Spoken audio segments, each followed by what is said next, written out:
Okay, and today will be Unit 1, Lesson 8, Make Inferences.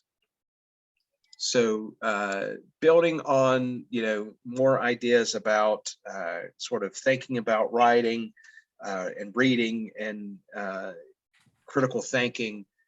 Sometimes, just like we saw before with implied content, with when the author implies something, you may need to infer or to make some conclusions through inferences.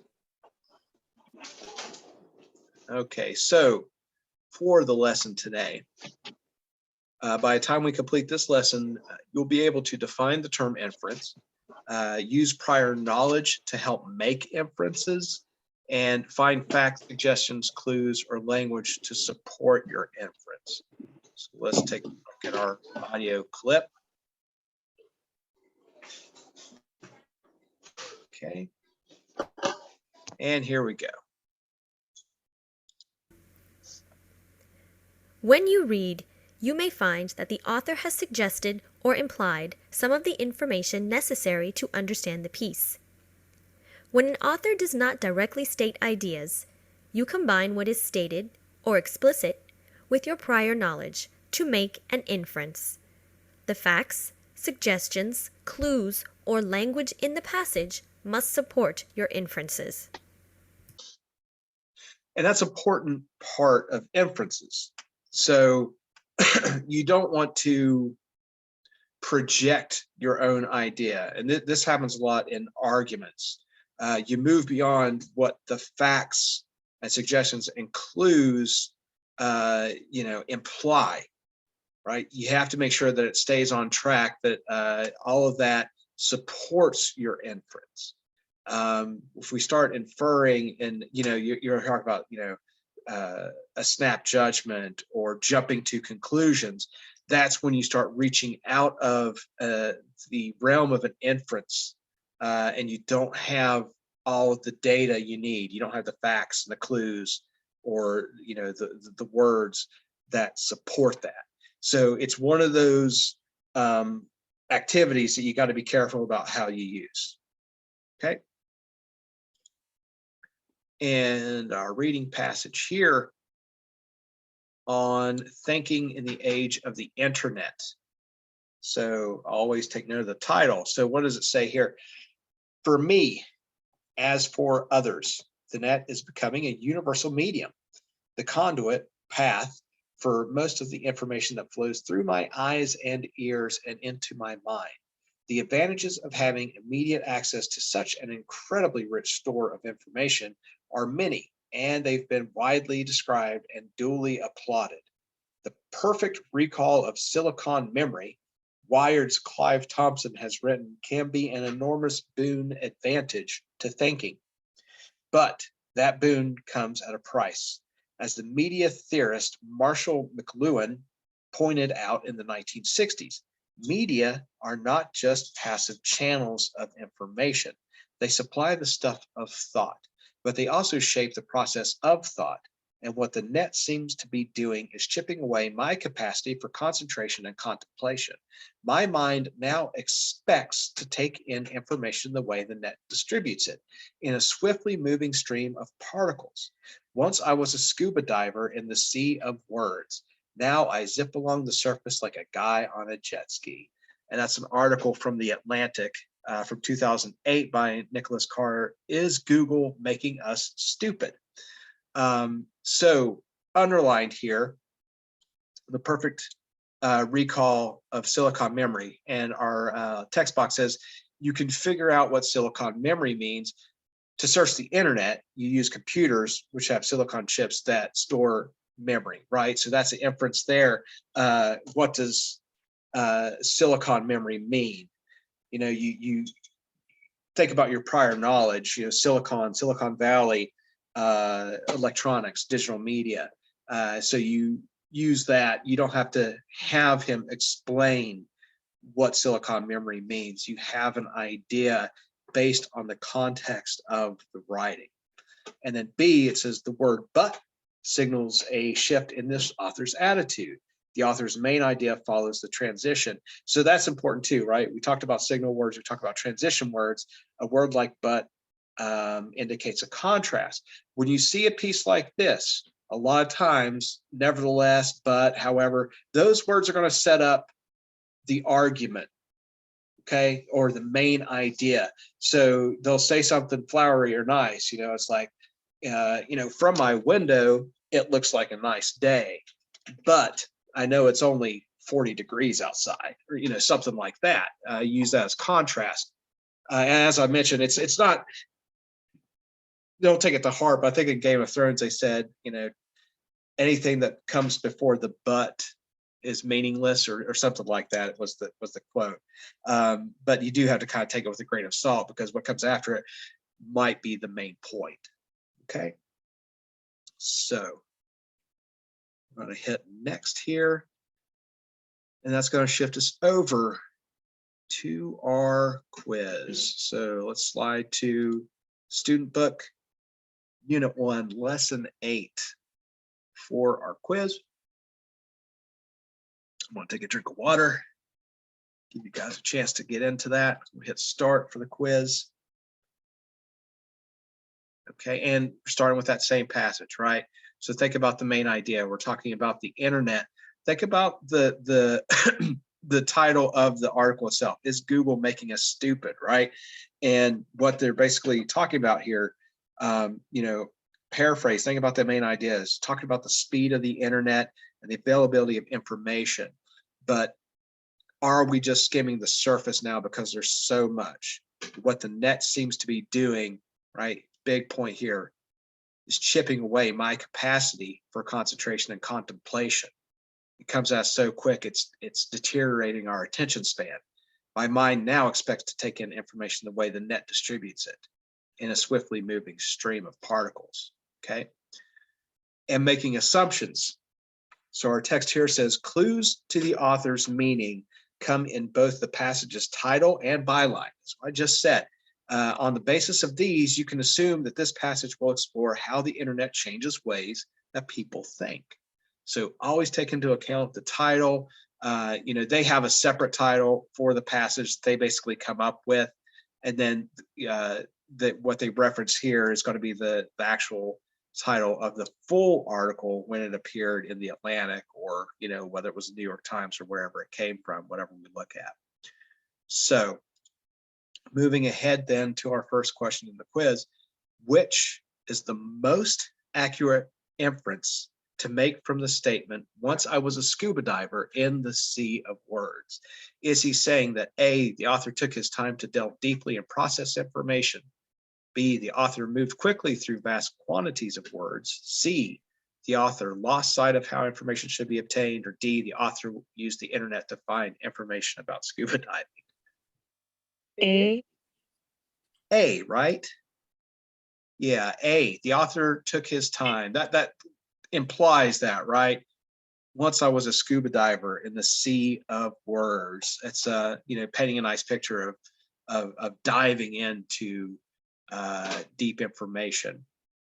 Okay, so A for number 1. And another new passage. Okay, so couch potatoes, right? Take note of the byline, take note of the title, From Spudding Out by Barbara Ehrenreich, 1990. So it says, someone has to speak for them because they have, to a person, lost the power to speak for themselves. I am referring to that great mass of Americans who were once known as the salt of the earth, then as the silent majority, more recently as the viewing public, and now, alas, as couch potatoes. What drives them, or rather leaves them sapped and spineless on their reclining chairs? What are they seeking beyond such obvious goals as a tastefully colorized version of the Maltese Falcon? So, based on the title, based on our little passage there, we have a drag and drop box, right? So we're going to drag and drop the 3 best inferences from the table into the web. So what can we infer that she's talking about with these people? Lack of purpose and motivation. Absolutely. Lack of purpose and motivation is going to be one of them. What else? Have few interests. Have few interests. Watch Okay. too much television. Watch too much television, right? That really, when we hear couch potatoes, that's really three good ideas of what we think about, right? Lack purpose, motivation, have few interests, and watch too much TV. My wife's been a couch potato for about 6 or 7 weeks now since she had her ACL repaired, but I give her a break on it. She's doing a lot better. But yeah, so that's, the idea, right? You hear those words. It's something that's become part of our lexicon. It's part of our pop culture now to hear something like that. But we know just from that simple passage, we can infer these three ideas. So for number 2, a couch potato is going to lack purpose and motivation, have few interests, or watch too much television. Okay, so we'll submit that, get all green boxes. All right. Spudding out. Okay, so back to that same idea. It's a different passage from the same article, right? So we got Barbara Ehrenreich down here again as the author. So my husband was the first in the family to spud out, as the expression now goes. Soon everyone wanted one of those zip-up couch potato bags to keep warm in during David Letterman. The youngest and most thoroughly immobilized member of the family relies on a remote that controls his TV, stereo, and VCR, and can also shut down the neighbor's pacemaker. But we never see the neighbors anymore, nor they us. This saddens me because Americans used to be a great and restless people, fond of the outdoors in all of its manifestations, from Disney World to miniature golf. Some experts say there are virtues in mass agoraphobia, that it strengthens the family and reduces highway deaths. But I would point out that there are still a few things that cannot be done in the den, especially by someone zipped into a body bag.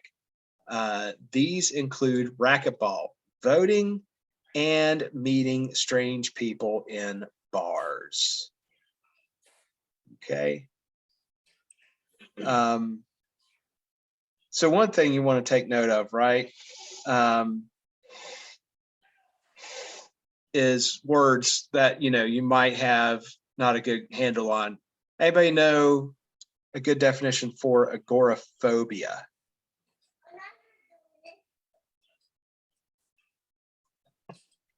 Or you could even infer based on the passage. What do you think agoraphobia is?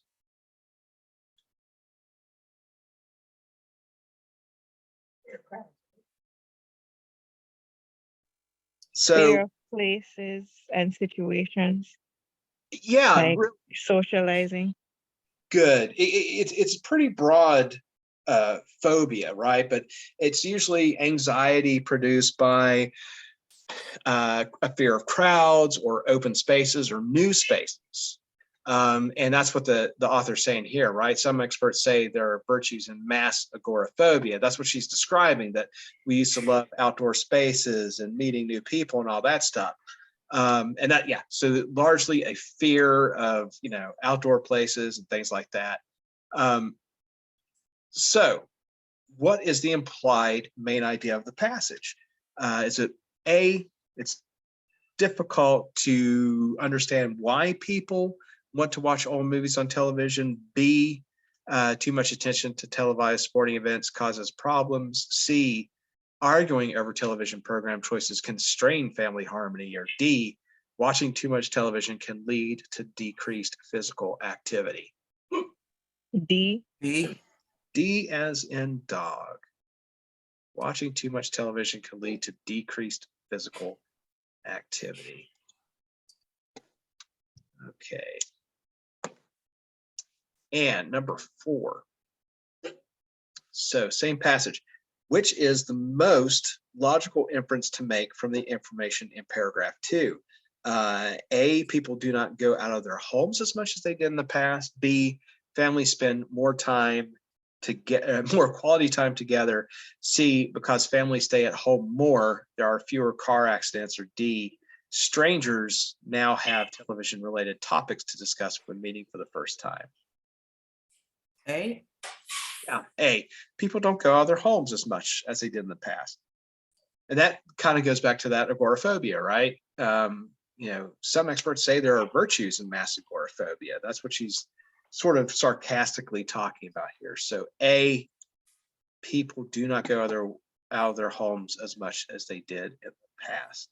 And that's it for the quiz part. So 1 was A, 2 was our drag and drop box, watch too much TV, lack purpose and motivation, and have few interests. 3 was D, as in dog, and 4 was A. So hopefully all of y'all got that. Okay. All right, and on to the workbook. So slide over here to Unit 1, Lesson 8 workbook. And again, stating, as you learned in Lesson 1, some main ideas and details may be implied or not directly stated. So when an author does not directly state ideas, you have to make inferences to figure out what important information the author wants to communicate. So combine with your prior knowledge, right? Everything that we've built on as far as main ideas and paraphrasing, all this stuff. So an author's suggestions, clues, facts, language, tone, and thought shifts can help you make inferences. Okay, thought shifts. Yeah, so just like that, when they introduce a transition, and a lot of that's also based on prior knowledge. So ideas like couch potato, right? It's something that we've heard before. We can make some inferences about, when we see that in a title, along with the content of the passage and the idea that the author was saying. So, okay, and a new passage here. So media in the age of internet, and this might be from the same, this is from the same article as before. Is Google making us stupid? So the net's influence doesn't end at the edges of a computer screen. As people's minds become attuned to the crazy quilt of internet media, traditional media have to adapt to the audience's new expectations. Television programs add text crawls and pop-up ads, and magazines and newspapers shorten their articles, introduce capsule summaries, and crowd their pages with easy-to-browse info snippets. When the New York Times decided to devote the second and third pages of every edition to article abstracts, its design director, Tom Bodkin, explained that the shortcuts would give harried readers a quick taste of the day's news, sparing them the less efficiency method of actually turning the pages and reading the articles. Old media have little choice but to play by the new media rules. And so that's what he means by abstract is just a brief passage. And then, in the New York Times, you can actually turn to page whatever to get the whole story. And then on our underline piece here at the top in our text box, it says you can infer the meaning of traditional media from the various examples mentioned, including television, magazines, and newspaper. Right, and based on the title. So we're talking about the net, we're talking about the internet. Anything that's prior to that is going to be considered more of a traditional media platform. And then it says, for the next underlined segment there, B, notice the author's ironic tone. It gives you clues about the author's point of view on new media and will help you infer his meaning, right? So he's got this little bit of irony there, talking about article abstracts as shortcuts would give harried readers a quick taste, and then old media news sparing them the less efficient method of actually turning the pages and reading the article. So kind of sarcastically saying these things about making it seem like it's a very involved task to turn the page and have to read the whole article. Okay, so we're going to start the workbook here. Okay. All right. So same piece to start with. And our test taking tip for the day here is you may be asked to make inferences about people, ideas, situations, actions, or meanings of words. Remember that information directly stated in the passage is not an inference, right? So that's explicit information rather than implied information, but we always got to make sure that they align. We don't want to start projecting our ideas and inferring things that are completely not there either. So number one, which is the best inference about the meaning of info snippet? A, it appears at the bottom of a television screen. B, it makes news more entertaining to read. C, it is a short advertisement for a product or service. Or D, it is a brief piece of informational news. What inference can we make about the idea of an info snippet? C. C, actually D. It's a brief piece. All these kind of hit around it, right? But more generally speaking, D as in dog, it's a brief piece of informational news. So info snippet number one is D as in dog. Okay. Same passage here for number two. What is the most accurate inference to make from the statement? Old media have little choice but to play by the new media rules. Is it A, older readers and viewers always will prefer old media?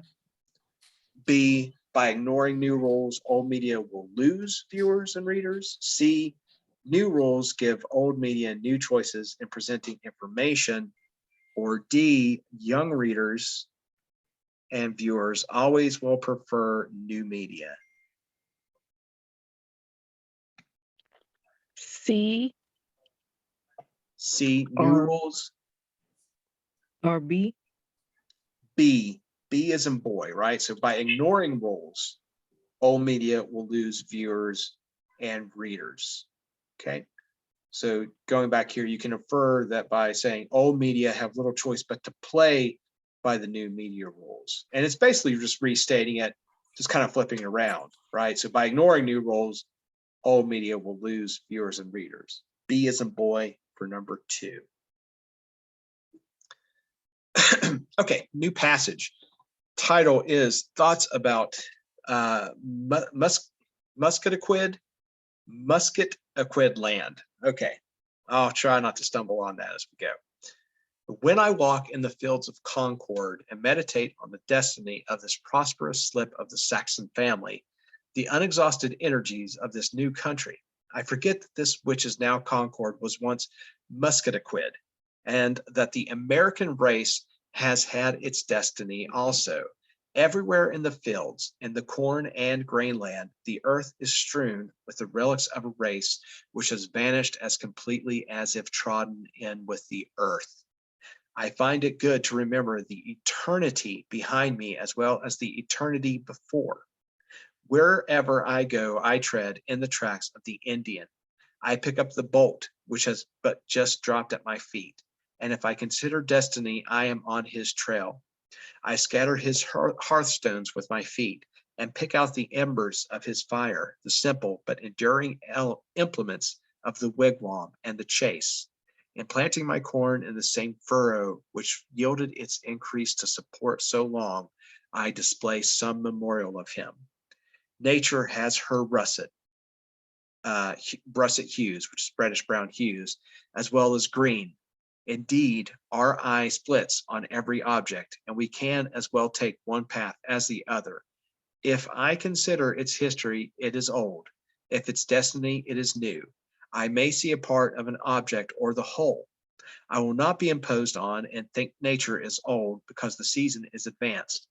I will study the botany of the mosses and fungi on the decayed, and remember that decayed wood is not old, but has just begun to be what it is. I need not think of the pine, almond, or the acorn and sapling when I meet the fallen pine or oak, more than of the generations of pines and oaks which have fed the young tree. Okay, and that's from Henry David Thoreau, 1842, from Journals. So on the basis of the information here in paragraph 1, of whom is Thoreau speaking when he refers to relics of a race which has vanished? Is it A, deceased family members, B, settlers who worked the land before him, C, neighbors who moved far away from his cabin, or D, Native Americans who first lived on the land?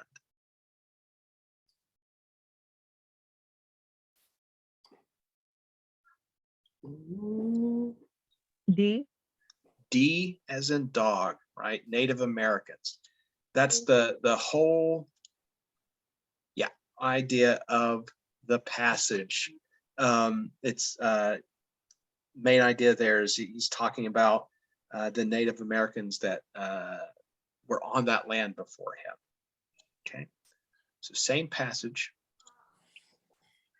So what does the author imply when he writes, in planting corn, or in planting my corn in the same furrow, which yielded its increase to support so long, I display some memorial of him? So is he A, saying that he has planted corn in the same place as his ancestors? B, as he plants his own corn, he is taking away traces of Native Americans? C, he is acknowledging the fact that others have planted in this spot before him? Or D, claiming the land as his own through his planting ritual? C. C, he is acknowledging it, but it's basically A. saying B is in boy, that as he plants his own corn, right? In planting my corn in the same furrow, which yielded its increase to support so long. The real operative word here is displace. I displace some memorial of him. So it's stating that he's B on number 4, taking away traces of Native Americans. Okay. And number 5, same passage. So what is the most logical inference to make about the meaning of the statement, decayed wood is not old? So A, is he saying that there are much older forms of wood than decayed wood? B, decay is a natural process in the cycle of life? C, decayed wood is the start of a new life cycle? Or D, decayed wood is young compared with mosses and fungi? A. A. Nilda says A too in the chat. It's C. So let me see if I can find that in here.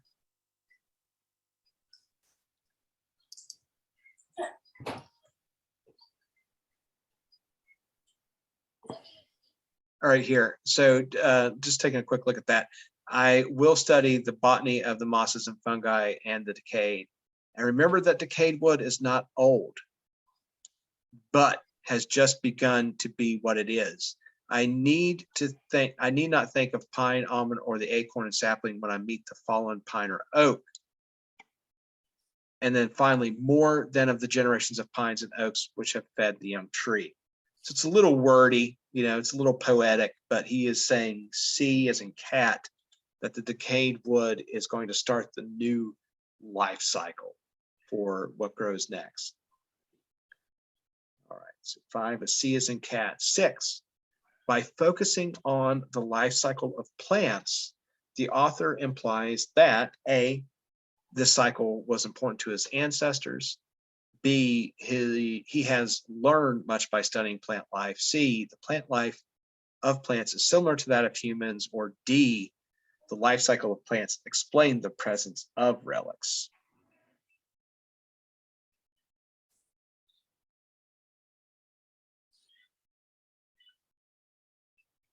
So consider what he starts talking about when he's talking about planting corn, and then he moves on to plants. So what is the focus on the life cycle of plants What is he implying there, and what can we infer? What kind of analogy is he making?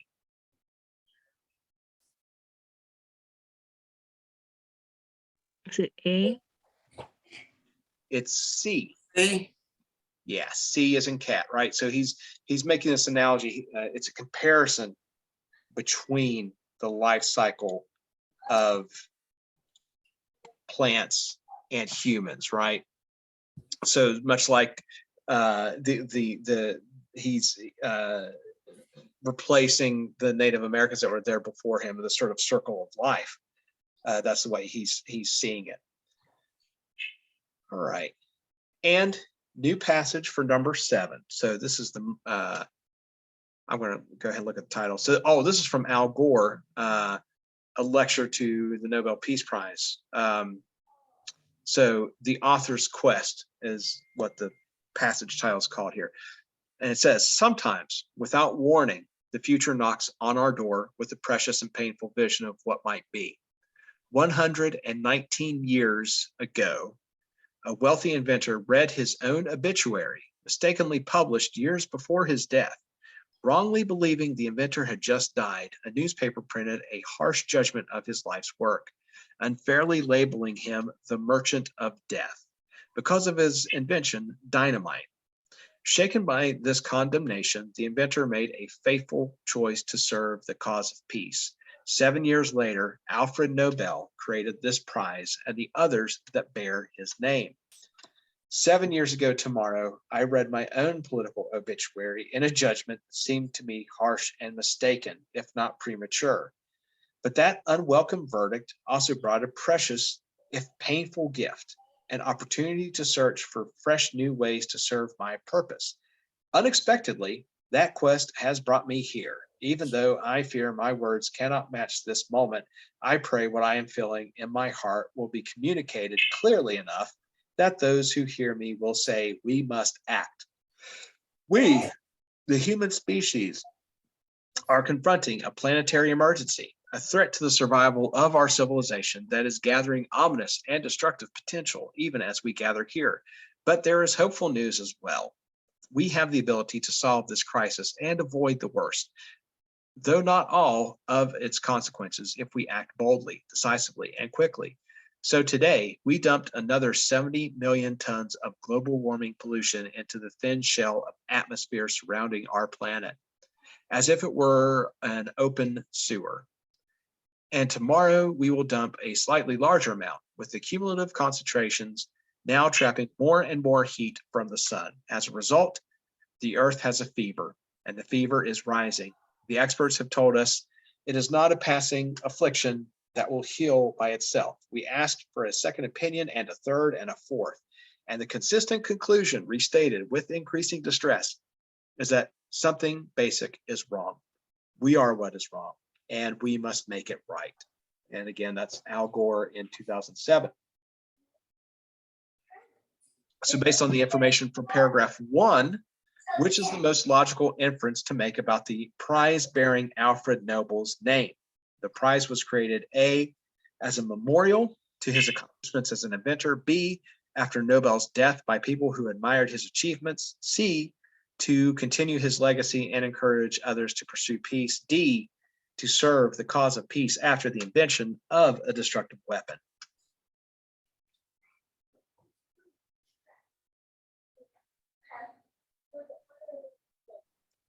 Let's see what we have in the chat here. So see C, but it's going to be D as in dog. Right, so Alfred Nobel was the inventor of dynamite. And if you don't know the story, of course, basically Al Gore says it there. He realizes once he actually sees a mistakenly printed obituary about him, where they call him the merchant of death, because he made one this powerful explosive. He rededicated his life to peaceful causes, and that's where the Nobel Peace Prize comes from, that they give out for various sciences and literature and this and that every year. So D as in dog for number 7. Okay. And 8. So to what event is the speaker most likely referring at the beginning of paragraph 2? So paragraph 2, I want to reread this. So 7 years ago tomorrow, I read my own political obituary in a judgment that seemed to me harsh and mistaken, if not premature. And I had to count the years there for a second because I kind of figured what he was talking about, but I wanted to make sure. So what is the speaker most likely referring to at the beginning of paragraph 2? A, an event that occurred during his time as vice president. B, his loss in the 2000 presidential election. C, the death of a friend who was involved in politics. Or D, a reporter having written mistakenly of Al Gore's death.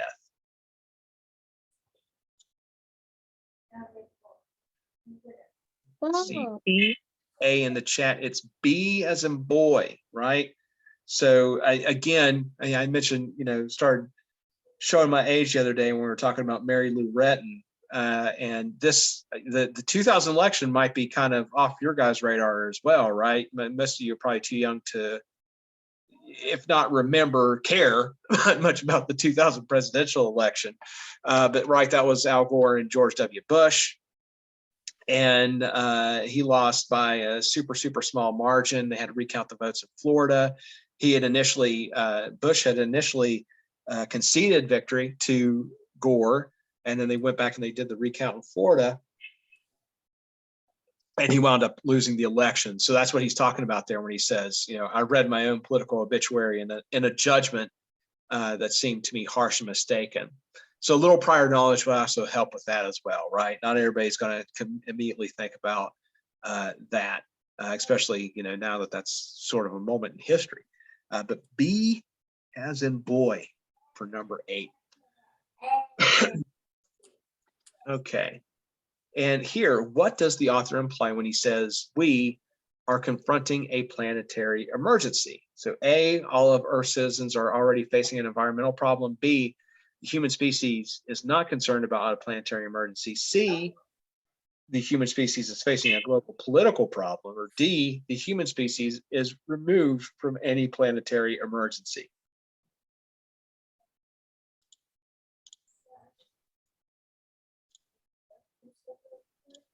Okay. Get C in the chat, but it's A. All of Earth's citizens are already facing an environmental problem. Okay. So that's the other thing, you can infer, we're talking about Al Gore. And if you know the name Al Gore, he, after his presidential loss in 2000, sort of dedicated himself to fighting climate change, right? And so that kind of gives you a tip off. And so, like he's, saying here, we are confronting a planetary emergency. On one side of it, you have to think about the time, and you have to think about the person. And those things will help you make those inferences. But right, like yesterday, I was talking about, know your author. Remember who the author is. This is one of the situations where that'll help. In this case, we know that it's going to be A. All of our citizens are facing an environmental problem. Okay. All right. Getting close to the end here. So 10. All right, we're on 10. Yeah. Which statement best explains the meaning of the last sentence in paragraph 5? So right here at the top, starting right around here, paragraph 5. So A, many people are sick from the effects of global warming and must cure themselves. B, humans have caused global warming and now must fix the damage it caused. C, people who have done wrong things should be punished for them. Or D, seeking second opinions about health problems is not always helpful. So what is he saying when he says we are what is wrong and we must make it right?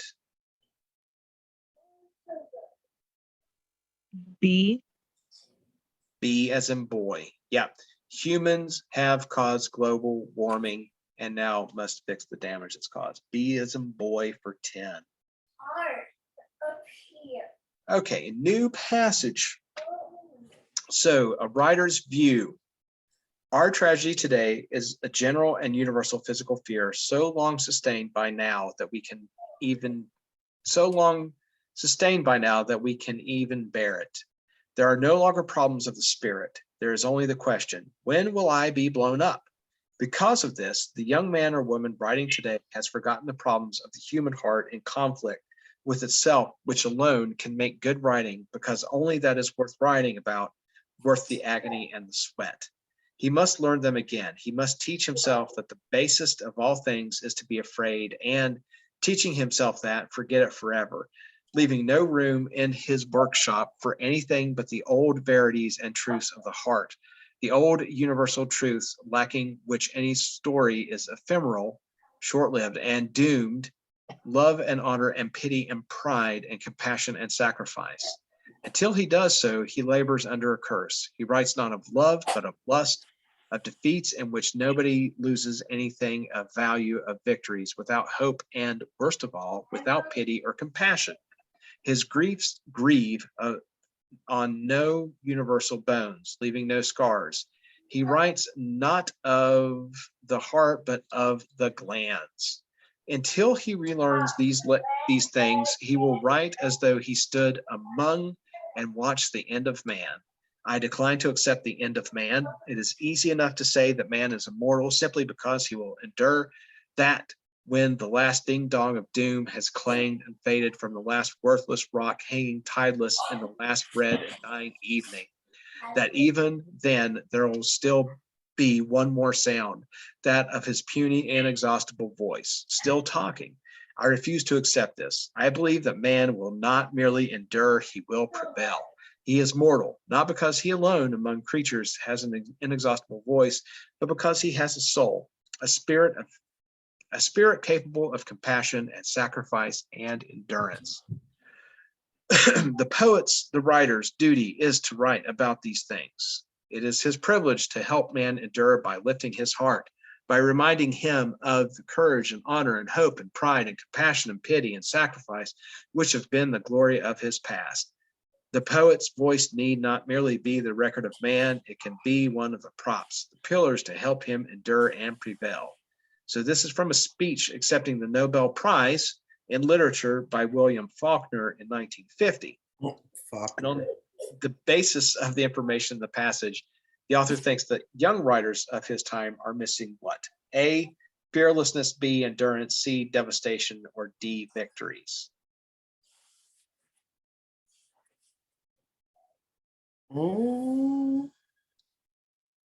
B. A. Endurance, it's A. Yes, A, fearlessness. Okay. All right, so same passage. 11 is A, fearlessness. So in paragraph 1, the author says that the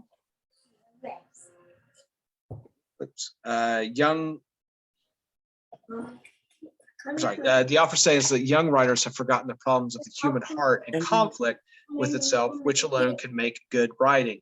Which is the best inference to make about this statement? Young writers are more concerned with publishing than with writing. B, good writing usually contains tragic elements. C, readers are no longer interested in love stories. Or D, writers are not focusing on human emotions. B. It's D. D is in dog. So it's a very passionate, right, piece on, this idea of fearlessness and passion and emotion.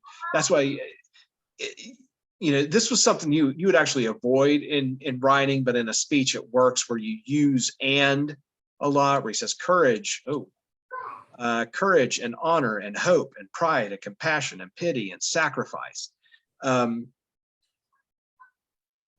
Right, in formal writing, you just use a serial comma to separate all that. But when you punctuate it with all of those ands, it's telling you something about passion and emotion. So D is in dog for 12. All right, getting near the end here. So in paragraph 2, Faulkner implies that young writers are creating works that are A, violent, B, passionate, C, superficial, or D, difficult.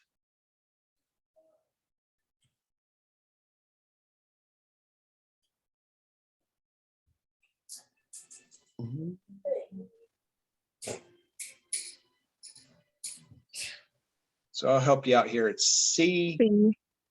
C is in cat, superficial.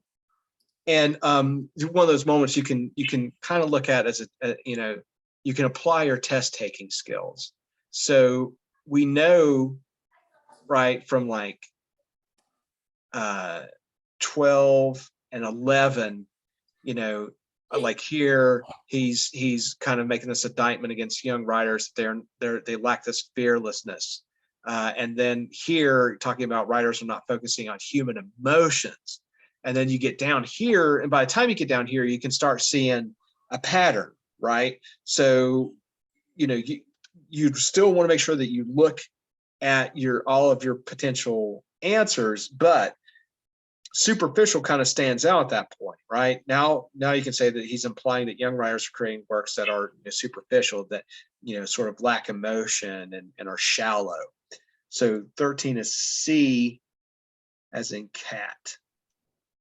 Okay, 14, and yep, same passage. So in paragraph 3, what does the author imply about mankind? A, man's spirit gives him the ability to transcend. B, every man surely will die. C, new writers will perish just as a man perishes. D, man has no spirit or soul. So 14, looking at paragraph 3, what does the author imply about mankind? Man's spirits give him the ability to transcend, or every man is going to die. What can we imply about paragraph 3? A. A, yeah, really good. Yeah, man's spirit gives him the ability to transcend. And it's statements like, well, screen was bouncing around there, sorry.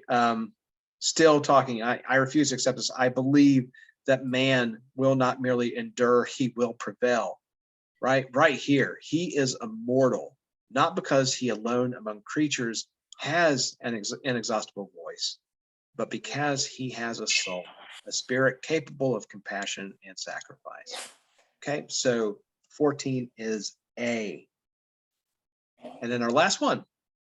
So in paragraph 4, what is the most logical inference to make about how Faulkner views poets and writers? He sees them as A, messengers of human emotion, B, essential to the structure of society, C, providers of important information, or D, intelligent and respected entertainers.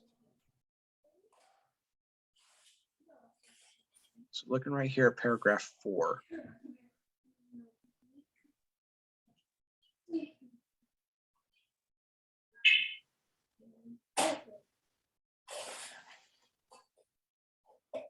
A. It's B. B as in boy, right? Essential to the structure of society.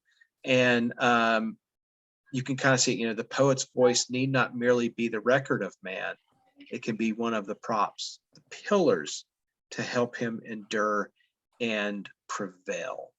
Okay, so let me run through the answers really quick here. So 1 is D as in dog. Did my answer submit? I think okay, there it goes. 1 is D as in dog. 2, B as in boy. 3, D as in dog. 4, B as in boy. 5, C as in cat.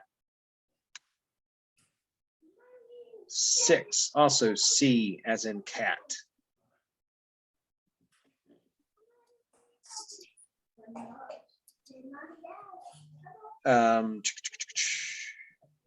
7 is D as in dog. 8 is B as in boy. 9 is A. 10 is B as in boy. 11 is A. 12 is D as in dog. 13, C as in cat. 14 is A. And 15, B as in boy. Okay.